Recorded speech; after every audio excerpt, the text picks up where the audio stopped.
नमस्कार, अभी तक इंडिया देख रहे हैं आप। मैं हूं दीपक वत्स और एक तस्वीर मैं आपको दिखा देना चाहता हूं।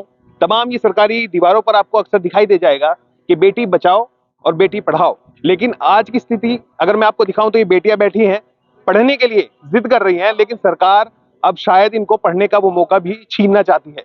दूसरी एक तस्वीर देख लीजिए कि लड़के और लड़कियों में कोई भेदभाव नहीं होगा। और अगर इसके विपरीत एक तस्वीर मैं आपको दिखाऊं तो आज 9 छात्र भूख हड़ताल पर बैठे हैं सरकार की नीतियों को लेकर कि सरकार आखिर हमें अगर पढ़ाना चाहती है तो हमारे साथ वो क्या कुछ करके दिखाना चाहती है जो इस स्थिति में उसने हमें बैठा दिया है। तो लड़कियों की भी इस तस्वीर हमने आपको दिखाई है जिनको लेकर सरकार नारे लगातार सरकारी दीवारों पर लिखे हुए लिखवाती है और बताती है कि लड़कियां कितनी अहम है, उनको पढ़ाने के लिए क्या कुछ सरकार कर रही है। और युवा जो हैं, जो इस देश की रीढ़ कह लीजिए, उन पर सरकार भी कहती है कि जो युवा है वो देश की रीढ़ की हड्डी है और अगर वो ठीक से पढ़ेंगे और विकास करेंगे और कोई काम जोड़ेंगे तो शायद आर्थिक स्थिति देश की सुधरेगी। आज मेरे साथ राष्ट्रीय लोकदल के नेता हैं, क्योंकि वो भी लगातार इन छात्रों की आवाज उठा रहे हैं और लगातार उनके साथ जुड़े हुए हैं। मैं उनसे बात करूंगा और जानने का प्रयास करूंगा कि आखिर सरकार अपनी नीतियों पर क्यों अड़ी हुई है, क्यों इन छात्रों को पढ़ने नहीं दिया जा रहा है, क्यों इनके सामने ऐसी अहम समस्या खड़ी कर दी है कि अब उनके पास भूख हड़ताल के अलावा कोई रास्ता बचा ही नहीं है। सर, स्वागत है आपका के लिए। जी। क्या लगता है सर, 2 दिन से हड़ताल पर बैठे हुए हैं छात्र, अब भूख हड़ताल पर पड़े हुए हैं। मुझे लगता है मेडिकल के लिए भी अब कोई नहीं आया कि इनका हाल जान लिया जाए, इन्होंने कुछ, इनकी स्थिति कैसी है, बीपी लो है डाउन है। देखिए, ये बच्चे तो अपने भविष्य के लिए लड़ाई लड़ रहे हैं और सरकार जो है लगातार पढ़ाई को, शिक्षा को महंगी करती जा रही है। क्या शिक्षा फ्री नहीं होनी चाहिए इन बच्चों के लिए? पूरे देश में फ्री होनी चाहिए शिक्षा और स्वास्थ्य दोनों जो है फ्री होने चाहिए। और ये कल सुबह से जो है बच्चे ये अपनी मांगों को लेकर भूख हड़ताल पे हैं। क्या प्रशासन की जिम्मेदारी नहीं है? अभी तक कोई मेडिकल टीम यहाँ तक इनके पास तक नहीं पहुंची है। बच्चे कल सुबह से भूखे बैठे हैं, कैसे बैठे? क्या प्रशासन किस बात का इंतजार देख रहा? क्या जिम्मेदारी नहीं है यहाँ के प्रशासन की कि इनका मेडिकल हो? तो लापरवाही प्रशासन की भी है। क्या चाहता है प्रशासन, किस बात के इंतजार में है? चौधरी चरण सिंह यूनिवर्सिटी मेरठ में पहले ये सब डिस्ट्रिक्ट आते थे, लेकिन सीएम योगी ने मां शाकुंभरी यूनिवर्सिटी का उद्घाटन किया।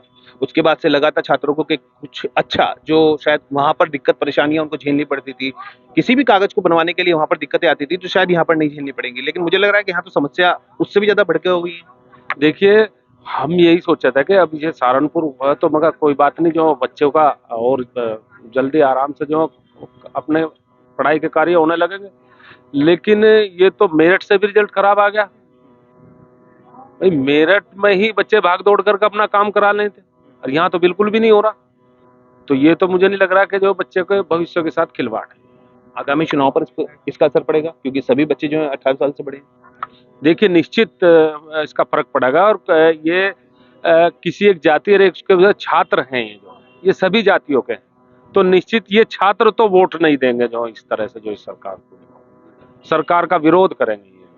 ये छात्रों के भविष्य के साथ सरकार खिलवाड़ कर रही है। राज्य मंत्री बच्चों से मिले थे, आश्वासन दिया था, लेकिन उसके बावजूद अभी तक मुझे लगता नहीं है कि कोई हल निकला है। अभी भी बता रहे हैं कि वीसी के साथ तमाम जो किसान नेता हैं वो मीटिंग कर रहे हैं, समाधान शायद निकलेगा। आज भी जिलाधिकारी महोदय ने शायद बच्चों से बात करने का प्रयास किया था। तमाम पहले भी अधिकारी मिलते रहे हैं, आश्वासन देते रहे हैं कि आप धरना खत्म कर दीजिए, 15 दिन का समय, 10 दिन का समय। लग रहा है कि कुछ रास्ता निकल पाएगा या नहीं? देखिए, अभी आपने बताया कि हमारे मंत्री जी जो है बच्चों से मिलकर गए, लेकिन इनकी बातों पर विश्वास नहीं किया जा सकता।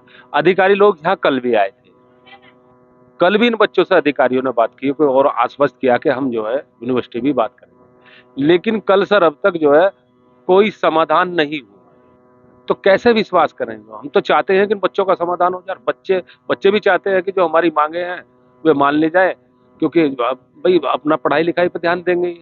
अब ये बच्चे यहाँ भूख हड़ताल पर धरनों पर बैठे तो पढ़ाई लिखाई तो इनकी छुट्टी रही। तो अगर इनकी समस्याओं का निदान हो जाए तो ये बेचारे अपने जो पढ़ाई लिखाई पर लगेंगे। लेकिन खाली आश्वासन है, बस, और कुछ नहीं है। ये तस्वीरें लगातार मुजफ्फरनगर से हम आपको दिखाने का प्रयास कर रहे हैं। छात्र जो हैं, 9 छात्र इस समय भूख हड़ताल पर हैं और जो रूटीन चेकअप इनका मेडिकल का होना चाहिए था वो तक इनका नहीं कराया गया है। अगर इन छात्रों को कुछ हो जाता है तो इसका जिम्मेदार कौन होगा, इसका जवाब देने वाला कौन होगा? शायद इसकी भी जिम्मेदारी लेने वाले यहाँ पर जो अधिकारी हैं वो इस पर कुछ बोलने को तैयार नहीं है। अपने सहयोगी कुमार आशीष के साथ दीपक वत्स, अभी तक, मुजफ्फरनगर।